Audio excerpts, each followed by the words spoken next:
Biden's remarks on Neanderthals.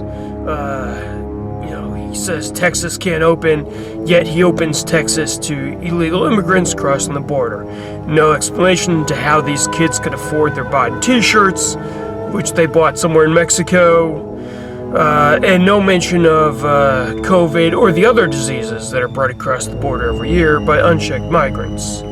But back to Neanderthals, some of these Neanderthals have to have been geniuses. Look at the tools, the proto-technology that they developed, that they got us started with. If you or I were stranded on a desert island, we could make tools, but we'd already know what these tools should look like because we have existing ideas of what they are. To come up with an original idea, an original concept, is actually very hard.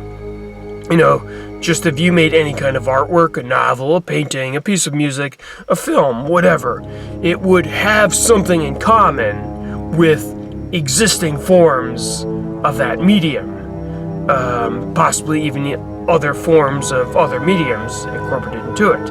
Again, something entirely original is very hard to think of.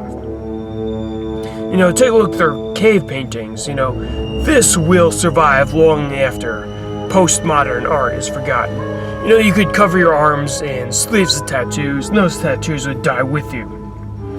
But the Neanderthal were clearly capable of abstract forms of expression and thinking.